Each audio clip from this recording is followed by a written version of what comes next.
அதில் வந்து register post எதுக்காக பயன்படுத்தினாங்க அப்படின்னா, கவர்மெண்ட் ஆர்டர் இருக்கு இல்லையா, கவர்மெண்ட்லேருந்து உங்களுக்கு வேலை கிடச்சிருச்சு, இல்லை பேங்க்லேருந்து ஒரு லெட்டர் அனுப்புறது, இந்த மாதிரி முக்கியமான கடிதங்கள் ரெஜிஸ்டர் போஸ்ட் வழியாக தான் எல்லாத்துக்கும் போயிட்டு இருந்துச்சு.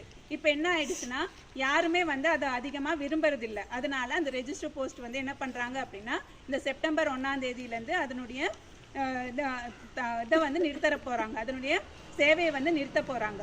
அப்போ இனி வந்து ரெஜிஸ்டர் போஸ்ட் இருக்காது, ஸ்பீட் போஸ்ட் தான் இருக்கும் அப்படின்னு சொல்லிட்டாங்க. இந்த ரெஜிஸ்டர் போஸ்ட் எதுக்கு அப்படின்னா, இந்த மாதிரி யார்கிட்ட போய் சேரணுமோ கரெக்டாக அவங்கக்கிட்டே கொண்டு போய் அது கொடுப்பாங்க. வேற ஒருத்தர் வந்து கையெழுத்து போட்டு வாங்க முடியாது. ஸ்பீட் போஸ்ட் அப்படி இல்லை, யார் வேணாலும் வாங்கிக்கலாம். எல்லாருக்குமே ஒரு கனவு என்ன அப்படின்னா, எல்லாருக்குமே கவர்மெண்ட் வேலை கிடைக்கணும்னு. அந்த கவர்மெண்ட் வேலைக்கான ஆர்டரை வந்து கரெக்டாக யார்கிட்ட கிடைக்கணுமோ அவங்கக்கிட்ட மட்டும்தான் கொடுப்பாங்க. அவங்க அதை கையெழுத்து போட்டு வாங்கும்போது மிகப்பெரிய ஒரு சந்தோஷமாக இருக்கும். ஆனால் இனிமேல் வந்து அந்த சேவை இல்லைன்னு சொல்லிட்டாங்க. இது உண்மையாக முன்னாடி வாழ்ந்தவங்களுக்கெல்லாம் வந்து மிகப்பெரிய ஒரு சோகத்தை ஏற்படுத்தியிருக்கும். ஆனால் என்ன பண்ணுறது, கால மாற்றத்துக்கு ஏற்ப நாமளும் என்ன பண்ணணும், மாறிக்கிட்டே இருக்கோம். அதனால நாமளும் என்ன பண்ணலாம், கால மாற்றத்துக்கு ஏற்ப நாமளும் மாறினா இந்த நாள் மட்டும் இல்லை, எல்லா நாளும் இனிய நாளாக இருக்கும். நன்றி, வணக்கம்.